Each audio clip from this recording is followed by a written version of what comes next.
Alors justement, pour formaliser son besoin, je vais vous montrer quelques exemples, tout simplement pour que vous ayez des choses en tête.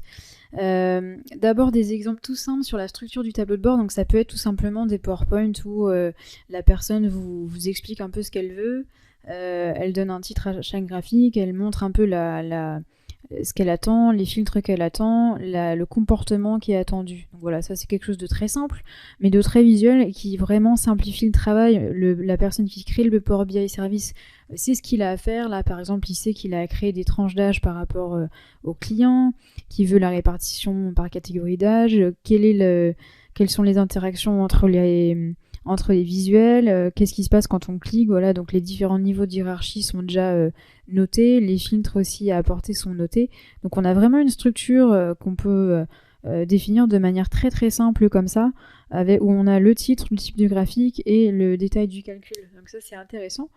On peut aussi faire des choses plus précises. Ça, j'aime bien faire ça, c'est quand on a quand même des tableaux de bord assez volumineux, où on donne un numéro à chacun des indicateurs, on donne le titre de l'indicateur, on spécifie vraiment le calcul, donc de manière très explicite hein, si besoin, les différents critères de croisement, c'est-à-dire les différents filtres qui vont devoir s'appliquer à ce calcul, et puis une période de temps. Donc voilà, ça c'est une manière de formaliser la définition d'un certain nombre d'indicateurs. Lié à ça, souvent, on a aussi un autre tableau où on répertorie toutes les données et puis on va aller lister leurs sources. Est-ce que la donnée est disponible, oui, non? Est-ce qu'il y a des choses à faire? Voilà, bon, ici c'est un exemple que j'ai traité, donc il y a des choses qui sont un peu brutes, mais en tout cas, comment on choisit le filtre, si filtre il y a sur telle ou telle donnée, éventuellement des commentaires, des questions qu'on a à poser, etc. Donc, enfin voilà, c'est vraiment une manière de formaliser un besoin, de faire un peu du suivi de projet en ce qui concerne et les indicateurs et leur définition et la disponibilité et la fiabilité de la donnée. Aussi, sur un autre exemple, c'est important de structurer un tableau de bord, donc vous allez structurer en différents blocs. Vous allez induire un sens de lecture, vous allez hiérarchiser vos informations, et puis après vous allez attribuer à chacune de ces informations un type de graphique tout simplement. Et donc voilà, ce genre de petit schéma qui est très simple, qui est très explicite, sera vraiment utile par la suite, quoi. Donc voilà, pensez bien à ça. Voilà, il y a vraiment plein de variantes possibles. L'important c'est que vous ayez une manière de formaliser les choses et qu'elles soient comprises par tout le monde et que voilà, le rapport soit prêt à être créé, quoi. Je vais vous montrer un dernier exemple un peu plus fourni. Donc là, c'est plutôt sous format Word.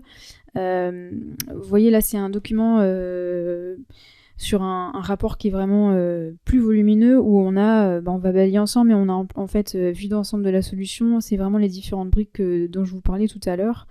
Donc, je vais aller assez vite. Donc là, ce que je vous disais, hein, un petit bloc sur la version des documents. Une vue d'ensemble de la solution où là vous retrouvez tous vos indicateurs avec les différentes vues et leurs noms, etc. Donc ça c'est vraiment une vue d'ensemble. Les différentes sources utilisées, donc le nom des tables, le type, le nom du fichier, la source, et puis ça c'est quoi? Ouais, des commentaires, bon, voilà. Le schéma des données, voilà, hiérarchisé, clair, avec des informations si on a effectué des transformations par rapport à ça ou s'il y a des tables spécifiques, voilà, des choses à savoir. Les différents liens entre les tables, différents traitements qui ont été effectués sur telle ou telle table, voilà, c'est quelque chose qu'il faut stipuler.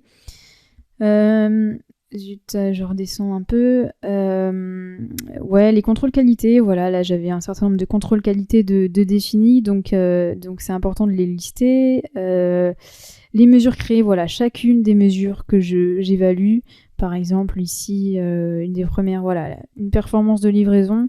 J'ai la formule mathématique précise. Et j'ai un petit logigramme qui m'explique comment c'est calculé, voilà, avec un tableau. Donc ça, c'est important d'avoir des définitions hyper claires de ce type-là, quoi. Bon, je vous passe tous les calculs parce qu'il y en a un certain nombre. Et voilà. Et bon, moi, à la fin de ces documents-là, généralement, je J'inclus une petite partie un peu aide sur l'utilisation de Power BI et de Power BI Service pour les gens qui utilisent et avec qui je travaille pour qu'ils puissent avoir un document sur lequel s'appuyer si besoin, mais c'est pas forcément indispensable.